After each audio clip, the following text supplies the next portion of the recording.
ప్రియ మిత్రులారా, ప్రభు అయిన యేసుక్రీస్తు వారి శ్రేష్టమైన నామములో మీకందరికీ శుభాలు తెలియజేస్తూ ఈ వాక్య ధ్యాన సమయానికి మిమ్మల్ని అందరినీ ప్రేమతో ఆహ్వానిస్తూ ఉన్నాం. ఈ వాక్య ధ్యాన ఉద్దేశం ఏమిటంటే to make an exposition on the taken text. తీసుకొనబడిన వాక్య భాగాన్ని క్లుప్తంగా వివరించడం దీని యొక్క ఉద్దేశం. అంటే ఎక్కువ వివరణలే ఉంటాయి కానీ వాక్యానికి కొంచెం ఇతర విధములైనటువంటి వేరే మాటలు దీనిలో ఉండవు. ఆ విషయాలను గమనించి ఈ కార్యక్రమాన్ని మరి వింటున్నవారు, చూస్తున్నటువంటి వారు వీలుంటే బైబిల్ను దగ్గర పెట్టుకొని చూడండి. మీరు ప్రయాణంలో ఉంటే లేక వేరే స్థలంలో ఉన్నా కూడా ఆలకిస్తే అర్థం అవుతూ ఉన్నది. ఈ సమయానికి ఏర్పాటు చేయబడినటువంటి లేఖన భాగం పరిశుద్ధ గ్రంథంలో నుండి అపోస్తలుల కార్యముల గ్రంథము 8వ అధ్యాయం 26 నుండి 40వ వచనం వరకు టార్గెటెడ్ టెక్స్ట్, అంటే ఎంచుకొనబడిన వాక్య భాగం. కానీ చదవడంలో ఎక్కువ సమయం కన్జ్యూమ్ అవుతుంది కాబట్టి తక్కువగా మించుమించు 31 వరకు చదువుతాను. ఒక 5 వచనాలు మాత్రం ఇప్పుడు చదువుతాను. ప్రభు దూత, నీవు లేచి దక్షిణముగా వెళ్ళి యెరూషలేము నుండి గాజాకు పోవు అరణ్య మార్గమును కలుసుకొనమని ఫిలిప్పుతో చెప్పగా అతడు లేచి వెళ్ళాను. అప్పుడు ఐథియోపియుల రాణి అయిన కందాకే క్రింద మంత్రి అయి ఆమె యొక్క ధనాగారం అంతటి మీదనున్న ఐథియోపియుడైన నపుంసకుడు ఆరాధించుటకు యెరూషలేమునకు వచ్చి అతడు తిరిగి వెళ్ళుచు తన రథం మీద కూర్చోండి ప్రవక్త అయిన యెషయా గ్రంథం చదువుతున్నాడు. అప్పుడు ఆత్మ ఫిలిప్పుతో, నీవు ఆ రథము దగ్గరకు పోయి దాన్ని కలుసుకొనుమని చెప్పాను. ఫిలిప్పు దగ్గరకు పరిగెత్తుకొని పోయి అతడు ప్రవక్త అయిన యెషయా గ్రంథము చదువుతుండగా విని, నీవు చదువునది గ్రహించుచున్నావా అని అడుగగా అతడు, ఎవడైనను నాకు త్రోవ చూపుకుంటే ఎలాగూ గ్రహింపగలనని చెప్పి రథం ఎక్కి తనతో కూర్చుండమని ఫిలిప్పును వేడుకొనెను. ప్రార్థన చేస్తాను. పరిశుద్ధుడవు తండ్రి, మాతో మాట్లాడండి. మీ లేఖనాలు మేము అర్థం చేసుకునే శక్తిని, జ్ఞానమును దయచేయండి. లేఖన ప్రకారము మేము జీవించుటకును కృప చూపుతాను. క్రీస్తు వారి నామములో విన్నపాలను వేడుకొంచున్నాం తండ్రి, ఆమేన్. ప్రియమైన మిత్రులారా, ఈ లేఖన భాగాన్ని అనేక పర్యాయములు అనేక రీతులుగా ధ్యానం చేస్తూ ఉంటాం. అంటే ఫ్రమ్ డిఫరెంట్ పర్స్పెక్టివ్స్. ఒకటి హెర్మెన్యూటికల్ పర్స్పెక్టివ్, అంటే ఫిలిప్పు వాక్యాన్ని ఏ పద్ధతిలో వివరించాడో అనేటువంటి. రెండవది టీచర్స్ పర్స్పెక్టివ్, అంటే ఒక సువార్థికుడు బోధకునిగా తన పాత్ర ఎలా ఉంటుందో మనం చూస్తూ ఉంటాం. మరి ఒకటి నపుంసకుడు is ability to join the church, బాప్తిసం ద్వారా సమాజంలో, విశ్వాస సమాజంలో చేర్చబడుట.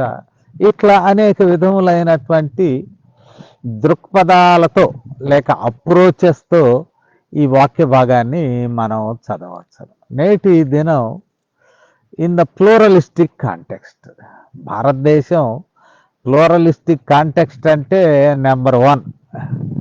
బహుళ మతాలు, బహుళ సంస్కృతులు, బహుళ భాషలు, ఇట్లా బహుళత్వం భారతదేశంలో పెట్టింది పేరు. In anything it is plurality. Even మనం ఒకే మాట అంటాం, ఈ దళిత్స్ అంటాం, దానిలో ఎన్ని ఉపకులాలు ఉన్నాయో, దానిలో ఉన్నటువంటి సంస్కృతి ఏంటో, వైవిధ్యం ఏంటో, విభిన్నత ఏందో. గిరిజనులు అంటాం, ఎన్ని తెగలు ఉన్నాయో, భాష, వేషము, తర్వాత సంస్కృతులు, ఇంకా ఇట్లా ప్రతి వర్గాల్లో కూడా బహుళత్వం అనేటువంటిది భారతదేశం యొక్క ప్రత్యేకత. ఇతర దేశంలో ఉన్నటువంటి బహుళత్వం కన్నా భారతదేశంలో బహుళత్వం, రిలీజియస్ ప్లూరాలిటీ ఇట్లా. సరే, ఇక్కడ తీసుకొనబడినటువంటి వాక్య భాగంలో మరి ఒక సువార్తికుడు ఫిలిప్పు, ఆయన బలల యొద్ద పరిచర్య చేయడానికి ఎంపిక చేయబడినప్పటికీ ఆయన సువార్తికుడుగా తన విధులు నిర్వహిస్తూ ఉన్నాడు. యెరూషలేములో గొడవలు ఎక్కువైనాయి. సౌలను యువకుడు గొడవలు రేపుతున్నాడు. క్రైస్తవులు మరి చాలా రెస్ట్లెస్, దే బికేమ్ రెస్ట్లెస్. వాళ్ళు సమాధానం లేకుండా హింసను ప్రేరేపిస్తూ ఉంటే అపోస్తులు మినహాయించి మిగిలిన వాళ్ళందరూ చెదిరిపోయారు. చెదిరిపోయిన వారు అక్కడ సువార్త ప్రకటించడం మొదలుపెట్టారు. సువార్త ప్రకటించడం మొదలుపెట్టిన వాళ్ళల్లో ఒక వ్యక్తి ఫిలిప్పు. ఈ ఫిలిప్ అనే సువార్తికుడు, యేసుప్రభు శిష్యుడైన ఫిలిప్ కాదు సుమా, సువార్తికుడైనటువంటి ఫిలిప్పు మరి ఆయన సమరయ వెళ్తాడు. సమరయ ప్రాంతం వెళ్ళి అక్కడ సువార్త ప్రారంభిస్తాడు. యూదులు వెళ్ళరు ఆ ప్రాంతం, యూదులకి అది అనువైన ప్రాంతం కాదు సమరయ, అసలు అవాయిడ్ చేస్తారు, చుట్టూ తిరిగి వెళ్తారు. ఆ ప్రజలతో మాట్లాడరు, వారితో సాంగత్యం చేయరు, ఆ భూభాగాన్ని వారు తాకరు. కానీ ఇప్పుడు ఫిలిప్పు సమరయకు వెళ్ళడం మనం చూస్తున్నాం. సమరయకు వెళ్ళినందువలన ఇక్కడ జరిగినటువంటి విషయం ఏమిటంటే సువార్త ప్రబలిపోతున్న సందర్భంలో మరలా ఫిలిప్పును దేవుని దూత దక్షిణంగా వెళ్ళమన్నాడు. సో ఇక్కడ ఫిలిప్పు సమరయలో సువార్తీకరణ అనేటువంటిది కూడా ఇది వేరే సంస్కృతి, యూదయ సంస్కృతి, మరి సమరయ సంస్కృతి. And he was successful. అంటే యేసుప్రభు వారు కూడా సమరయ ప్రాంతం వెళ్ళాడు. ఒక సందర్భంలో సమరయ స్త్రీతో మాట్లాడినప్పుడు ప్రజలంతా వచ్చారు, ఆయన వేడుకొన్నారు తమతో ఉండమని. కొంత పరిచర్య జరిగింది. దానికి ముందు యోహాను కూడా సలీం అనే ప్రాంతంలో, సమరయ ప్రాంతంలోని ఆ స్థలంలో బాప్తిస్మాలు ఇచ్చాడు యోర్దానులో. ఇవి సమరయ ప్రాంతంలో అటెంప్ట్స్ ఉన్నాయి, యేసుప్రభు వారు కూడా వెళ్ళారు. కానీ ఇప్పుడు ఈ సంఘ పరిస్థితి వలన ఫిలిప్పు వెళ్ళి సమరయలో బాగా, అంటే సంస్కృతి పరంగా వారికి విరుద్ధమైన వ్యవహారాలు ఉన్నప్పటికీ వెళ్ళాడు. సువార్తీకరణ జరిగినది. అక్కడ సువార్తీకరణ జరిగినప్పుడు ప్రభు దూత వచ్చి ఫిలిప్పుతో నువ్వు దక్షిణానికి వెళ్ళమంటాడు. ఎంతవరకు వెళ్ళాలి ఏమిటి? There was clear guidance.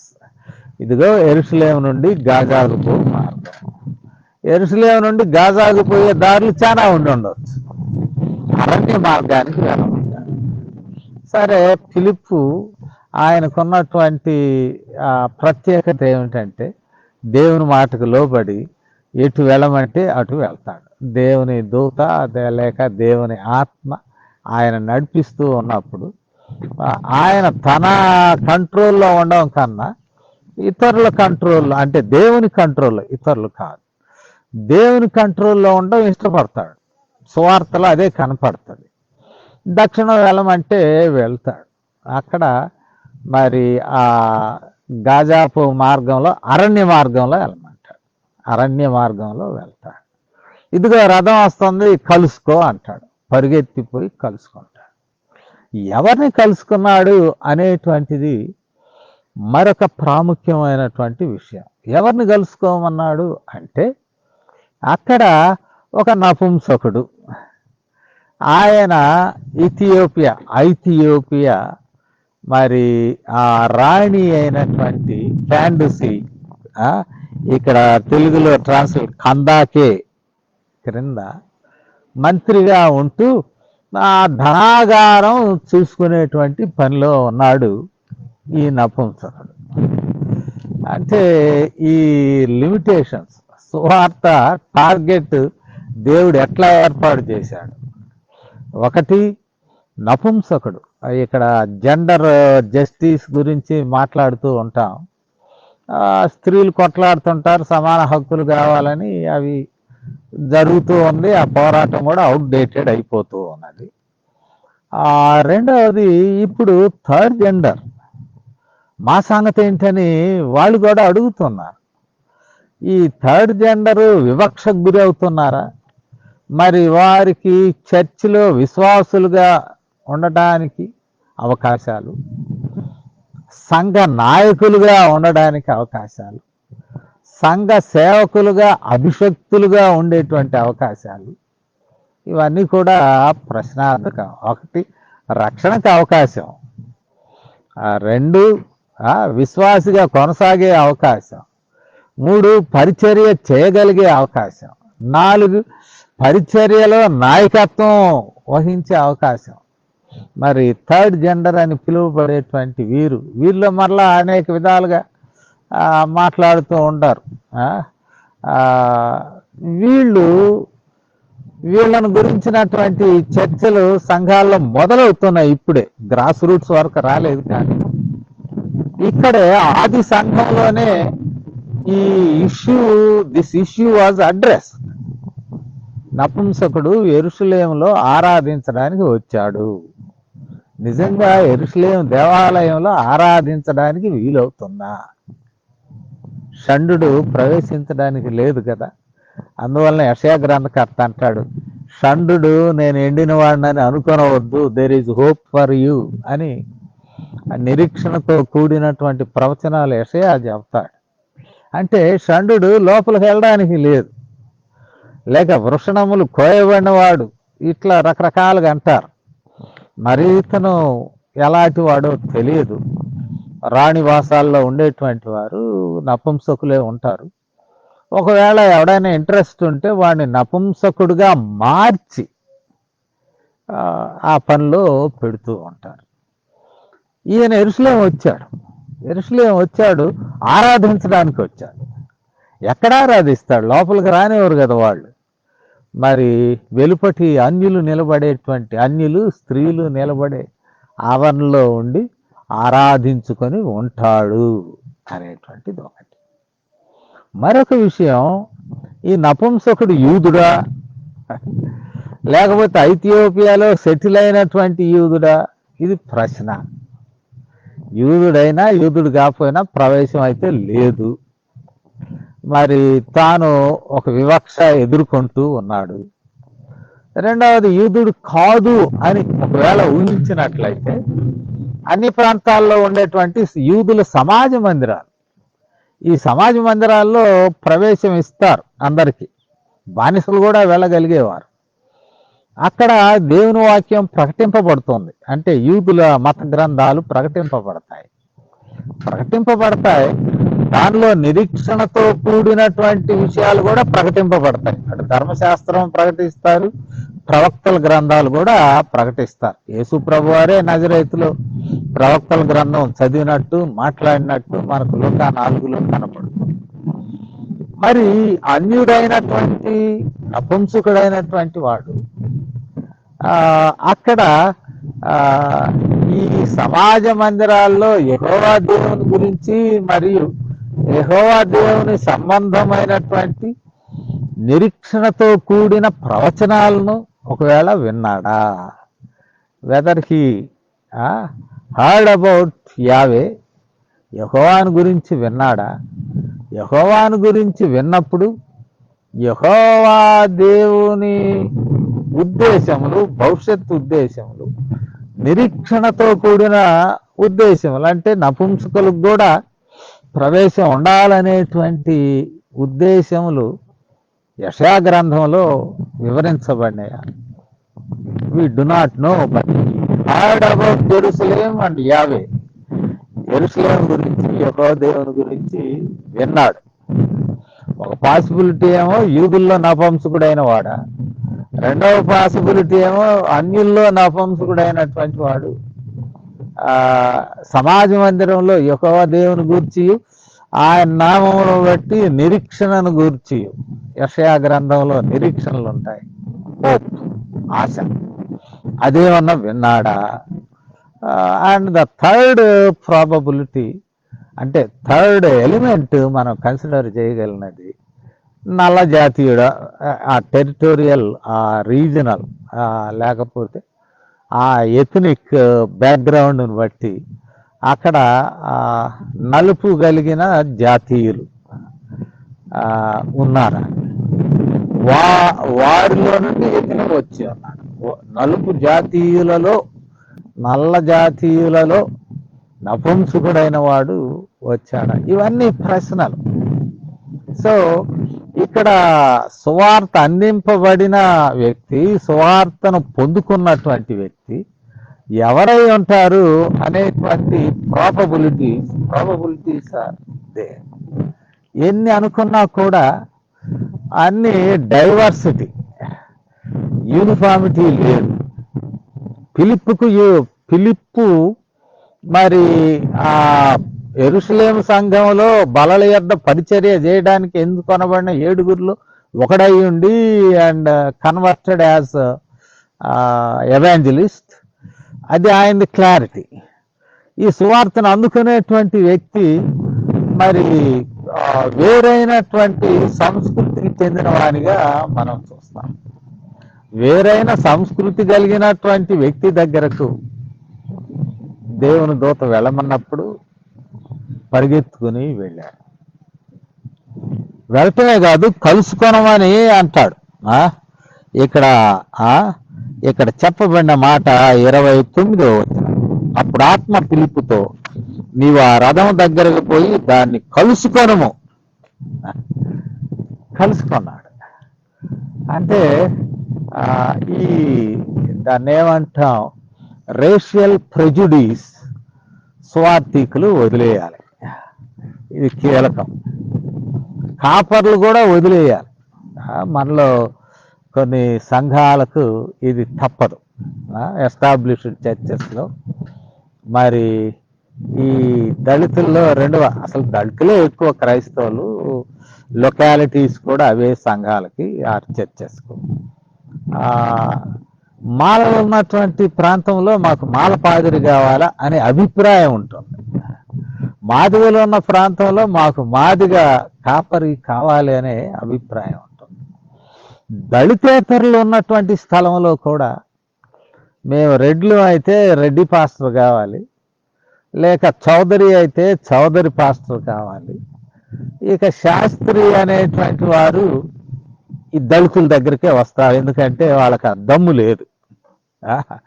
బ్రాహ్మణులైన వారికి సువార్త చెప్పగలిగే దమ్ము, బ్రాహ్మణుల్లో రక్షణ పొందిన వారికి సువార్త చెప్పేవారికి లేదు. ఎందుకంటే వాళ్ళు కూడా పొలోమని దళితుల దగ్గరికి వస్తున్నారు. కానీ నేను కొంతమందిని అడిగాను, మీరు వెళ్ళి మీ బ్రాహ్మణ కులస్తులకు సువార్త చెప్పవచ్చు కదా, మా దగ్గరికి ఎందుకండి, మా దగ్గర బోల్డ్ మంది కాపర్లు స్వార్థికులు ఉన్నారు కదా అంటే, నో ఆన్సర్. వీళ్ళ దగ్గరికే వస్తా. వీళ్ళు మిషనరీలు, పాశ్చాత్య, ముఖ్యంగా ప్రొటెస్టెంట్ మిషనరీ వేసిన ఆ సువార్త విత్తనాల వలన పెంపొందింపబడినటువంటి దళిత సంఘాలు, ఈ సంఘాల దగ్గరకు వాళ్ళు కూడా వస్తారు. మేము శాస్త్రిని, శర్మము, లేకపోతే ఇంకా అలాంటి ఇంటి పేర్లతో ఉన్నవాళ్ళు, నేను కూడా మీకే సువార్త చెప్తాను అంటారు. ఇది ఇబ్బందితో కూడినటువంటి.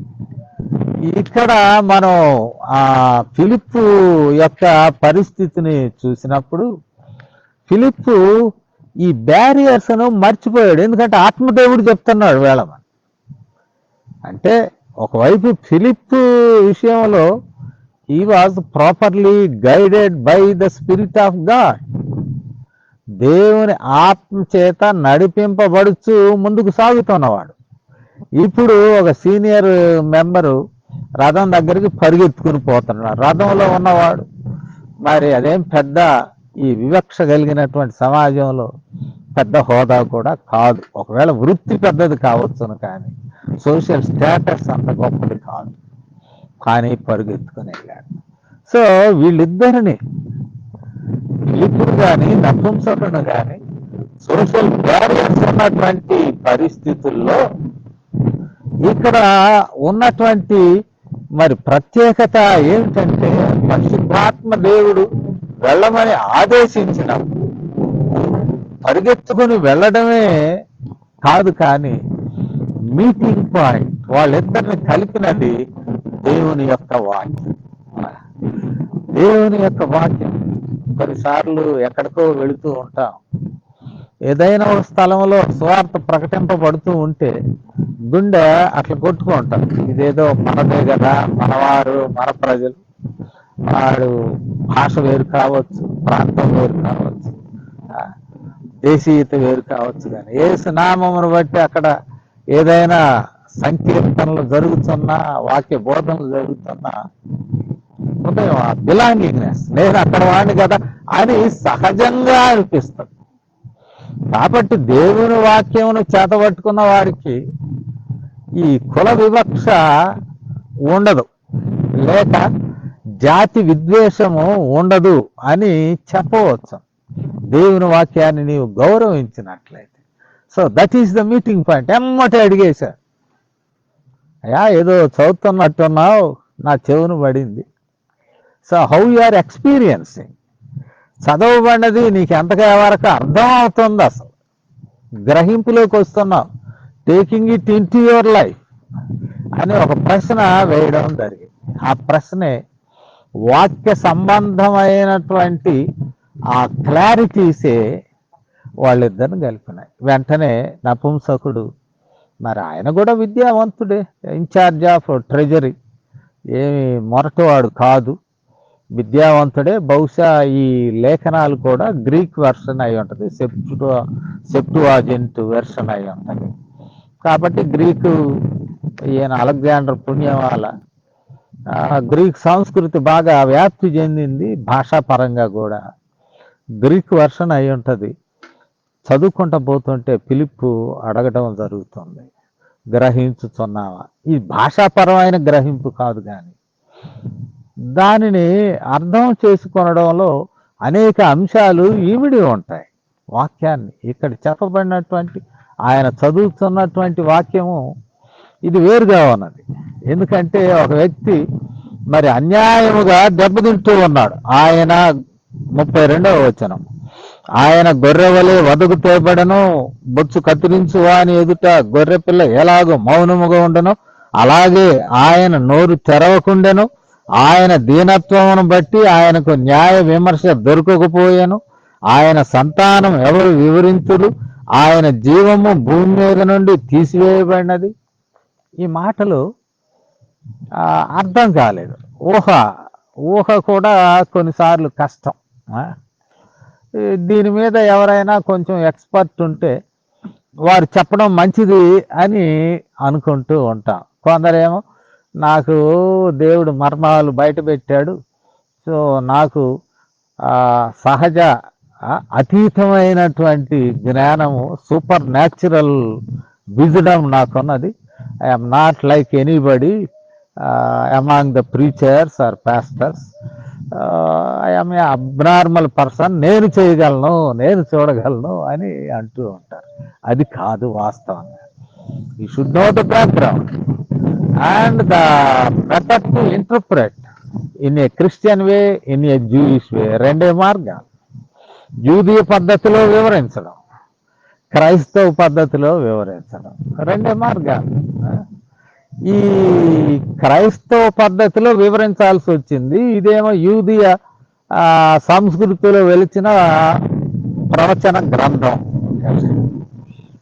ఈ యూదీయ సంస్కృతిలో వెలసిన ప్రవచన గ్రంథం కాబట్టి అతడెవరు? నపుంసకుడికి ఉన్నటువంటి ఒక ప్రశ్న ఏమిటంటే అతడు ఎవరు? ప్రవక్త 34వ వచనం, ఎవని గూర్చి ఇలాగ చెప్పుచున్నాడు? తన్ను గూర్చియా, వేరొకను గూర్చియా? తానే ఇట్లా ఇబ్బంది పడుతున్నాడా ప్రవక్త, యెషయా అనేటువంటి ప్రవక్త? లేక వేరే వ్యక్తిని ఆయన తన గ్రంథంలో వివరిస్తున్నాడా? అసలు ఏంటి? ఇట్ ఈజ్ మిస్టీరియస్ అని అన్నప్పుడు ఫిలిప్పు క్రీస్తును సంధించిన వాడు, అవగాహన చేసుకున్నవాడు, సువార్థికుడైనటువంటి ఫిలిప్పు యెరూషలేము సంఘములో ఉన్నటువంటి వాడు కావున ఆయన క్రైస్తవ పద్ధతిలో వివరించడానికి పూనుకొన్నాడు. కాబట్టి ఇక్కడ చెప్పబడిన మాట ఏమిటి అని అంటే, అందుకు ఫిలిప్పు నోరు తెరచి ఆ లేఖమును అనుసరించి అతనికి యేసును గూర్చిన సువార్త ప్రకటించాను. నోరు తెరచి, ఒక విధంగా చెప్పాలంటే విత్ హార్ట్, విత్ హార్ట్, నోరు తెరచి. అయ్యగారితో వెళ్తే అనేక మర్మాలు చెబుతాడండి, లేకపోతే ఆ మర్మాలని దాచుకుంటాడండి. లేదు లేదు, preachers are here to use their knowledge or wisdom what they have earned from God because of his grace. ఇప్పుడు ఒక సేవకునిగా లేక లేఖనాలను వివరించడానికి సిద్ధపడినటువంటి నాలాంటి వాడు దేవుడిచ్చినటువంటి ఆ బ్యాక్గ్రౌండ్ నాలెడ్జి 10 మందికి ఉపయోగపెట్టాలా. నాకు అన్ని మిస్టరీస్ తెలుసు, నా కాళ్ళు మొక్కితే నేను మీకు చెప్తాను, నాకు సేవలు చేస్తే నీకు దొరుకుతుంది అందులో ఆంతర్యం. కాబట్టి ఆ గూఢమైన సంగతుల గురించి తెలుసుకోవాలంటే కొంతకాలం ఆయన సంచి మొయ్యాలి, లేకపోతే ఇంకొకటి కాదు. ఇక్కడ నపుంసకునికి దేవుడే సహాయం చేశాడు, sent a person, and that person was very open hearted. నోరు తెరిచి వివరాలు చెబుతున్నాడు. ఈ వివరాల్లో అనవసరంగా విక్టిమైజ్ కాబడిన అంటే అనవసరముగా మరి హింసకు గురి అయినటువంటి వ్యక్తి ఎవరంటే యేసుక్రీస్తు వారే అనేటువంటి సత్యం. ఎందుకు ఇట్టి హింసకు గురి అయినాడంటే మన పాపములు తనపై వేసుకొని ఒక నిర్దోషిగా దోషికి రావాల్సిన శిక్ష శిలువ మీద అనుభవించాడు. ఎందుకు జరిగినది? ఆయన పొందిన దెబ్బలను బట్టి, ఆయన కాచిన రక్తమును బట్టి రక్షణ లభిస్తూ ఉన్నది. అందు నిమిత్తం నేను జ్ఞాపకం చేస్తూ ఉన్నది ఏంటంటే, ఇక్కడ ఫిలిప్పు యథార్థముగా నోరు తెరిచి open his heart and mind and explaining the taken text according to his wisdom, so that the learner may understand Jesus, what he has done on the cross and how it is related to the person sitting in the chariot. అక్కడ రథం మీద కూర్చున్నటువంటి వ్యక్తికి ఈ వాక్య భాగం ఏ రీతిగా వర్తిస్తుందో దానిని వివరించేశాడు. ఇంకొక విషయం కూడా చెప్పాలి, ఖచ్చితంగా ఇట్ ఇస్ ఎ సెప్టువాజెంట్ వర్షన్, అంటే గ్రీక్ భాషలో మార్చబడిన తర్జుమా చేయబడిన గ్రంథము, యెషయా గ్రంథము.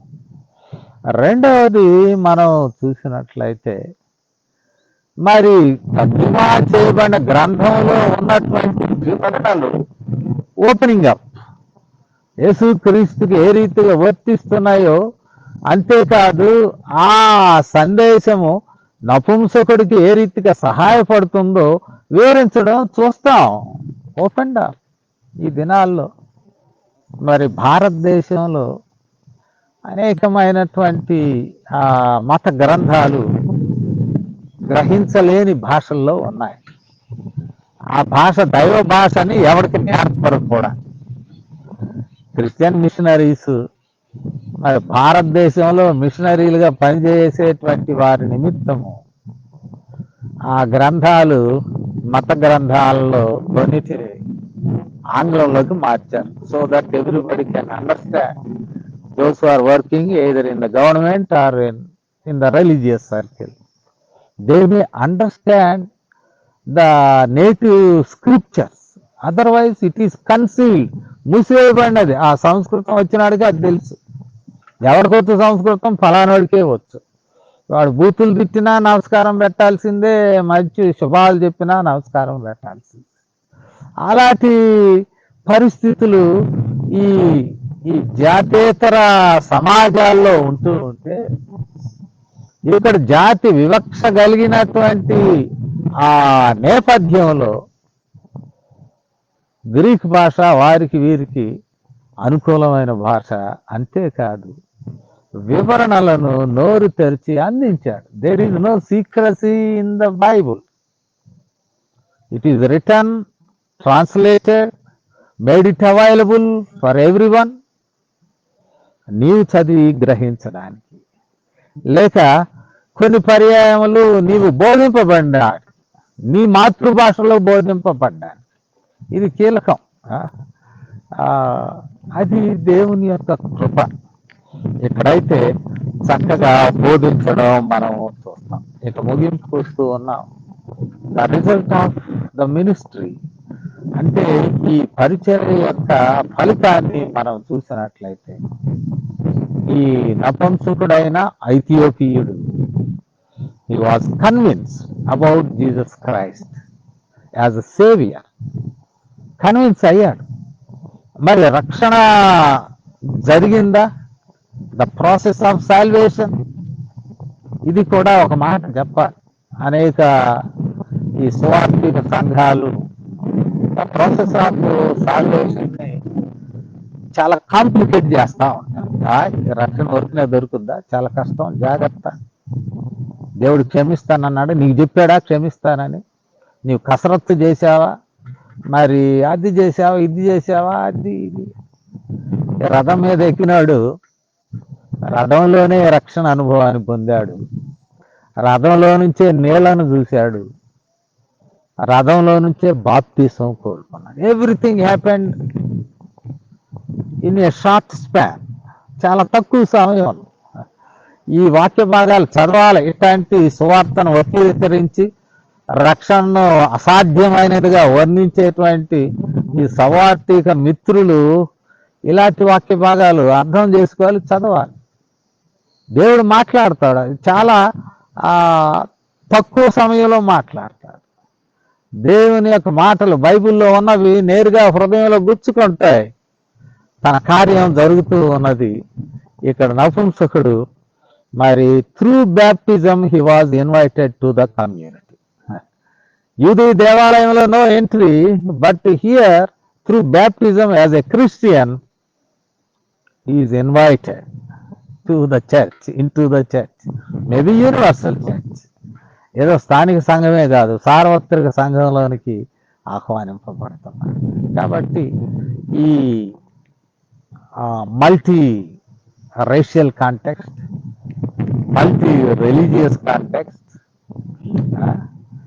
మల్టీ కల్చరల్ కాంటెక్స్ట్, దేవుడు సువార్త అనేటువంటి ఆ బలమైన శక్తి కలిగినటువంటి సాధనమును నీలాంటి నాలాంటి వారి ద్వారా పంపిస్తూ ఉన్నాడు.